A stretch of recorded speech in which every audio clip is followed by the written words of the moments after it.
Good morning mga kamanoy. Sobrang gutom ni Bunbun oh. Oh no! Tinalian ko na kasi siya mga kamanoy kaya hindi na siya malaya na makapagdede sa mama niya kasi sobrang layas na ni Bunbun. Natakot ako na baka mawala tapos mukha pa ng iba.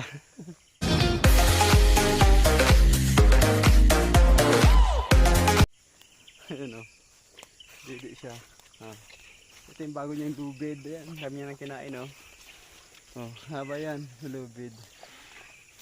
Yan. Ipapadede si mama niya. Sobrang gutom. Ayan o mga kamunoy o. Ayan. Ganyan talaga pag minsan nga 2 araw, 2 gabi na hindi siya umuwi si Bunbun. Kaya tinalian ko na siya mga kamanoy. Kasi baka pulutin lang ng iba.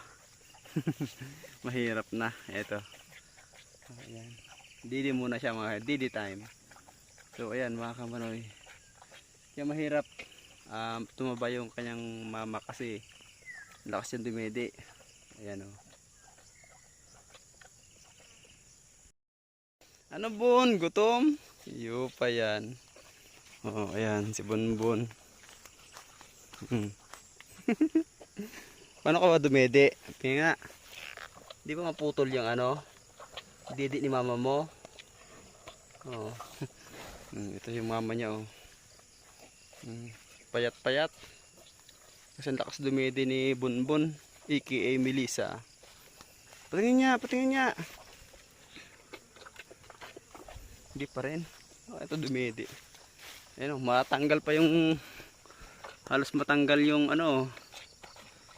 Oh. Halos matanggal-tanggal yung dede ng mama niya, oh. Sobrang pet talaga, oh. Oh. So, ayan mga kamanoy, ayan yung mga barkada namin dyan na kalabaw.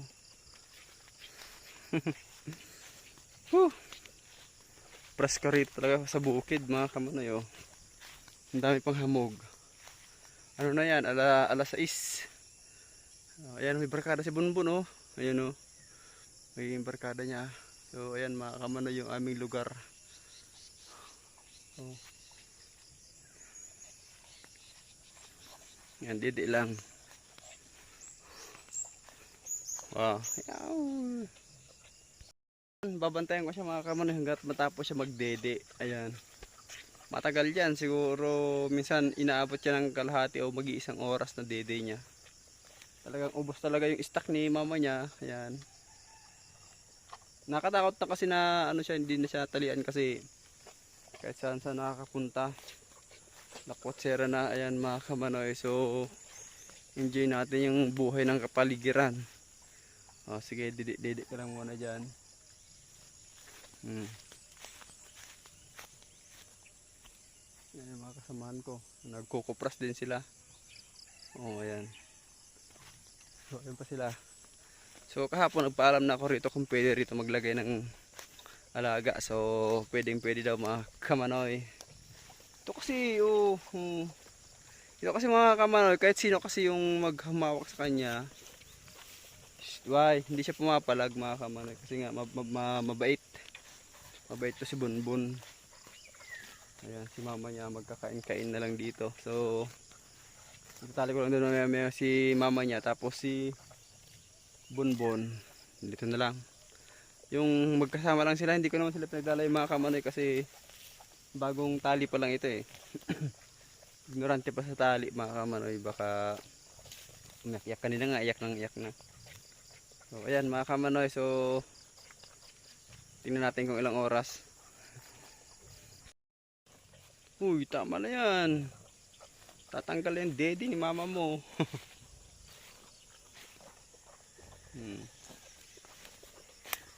Bun! So ayan mga kamanoy kung paano magpadede ang isang kalabaw. Kakain siya habang dumidede. Oh. Si Bunbun, laki na ni Bunbun. Laki-laki na dumidede pa rin.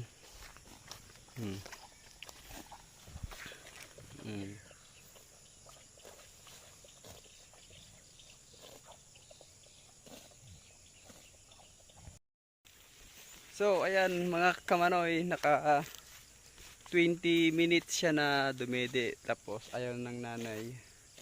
Siguro ubos na yung laman. Kaya ayaw niya na. O, ayan na lang oh.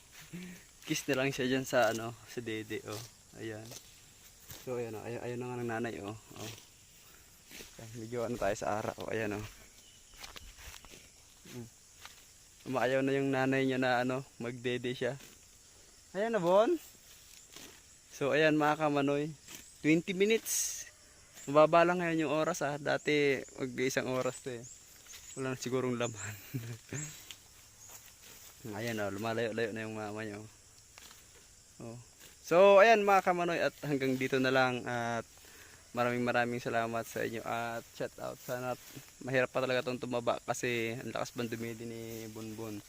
So ayan mga kamanoy, hanggang dito lang at maraming salamat sa inyo at shout out sa inyong lahat sa magnetic. Tapos sa lahat, ingat na kayo. Shout out.